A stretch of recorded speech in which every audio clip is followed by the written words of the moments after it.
কাবায় এক সময় উলঙ্গ হয়ে তাওয়াফ করা লাগতো।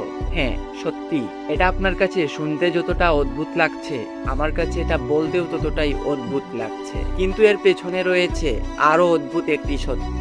ইসলাম পূর্ববর্তী মক্কায় কুরাইশ এবং তাদের বন্ধুদের বলা হতো হুমস।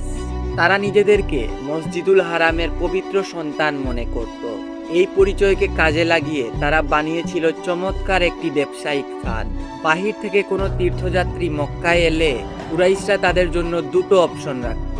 এক নম্বর হচ্ছে তাওয়াফের জন্য পবিত্র কাপড় কুরাইশদের কাছ থেকে ধার নিতে হবে, আর 2 নম্বর হচ্ছে যদি আপনি কাপড় ধার না নেন তাহলে আপনি যে কাপড়টা পরেছেন সেটা তাওয়াফ শেষে ছুঁড়ে ফেলে দিতে হবে।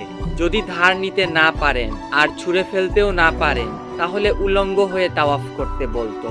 তাদের যুক্তিটা ছিল পাপের পোশাক পরে তাওয়াফ করা যাবে না, কিন্তু বাস্তবে তাদের মূল উদ্দেশ্য ছিল কাপড়ের বাজারে একচেটিয়া নিয়ন্ত্রণ এবং সামাজিক শ্রেষ্ঠত্ব ধরে রাখা, অর্থাৎ ধর্মের নামে অভিজাতদের ব্যবসা।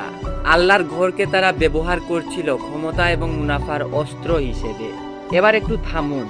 আজও আমাদের ধর্মে এমন কিছু রেওয়াজ পালন করা হয় যেখানে আল্লাহর সন্তুষ্টি নেই, আছে শুধু সামাজিকতা। বিয়েতে কে কত ধুমধাম করতে পারে, কুরবানিতে কার গরু কত বড়, কার গরুর দাম কত বেশি, ঈদের পোশাক কারটা কত বেশি দামি, এসব বিষয় বর্তমানে বেশি প্রচলিত। রিচুয়ালটা থাকে কিন্তু রিচুয়ালটার পেছনের অর্থটা হারিয়ে যায়।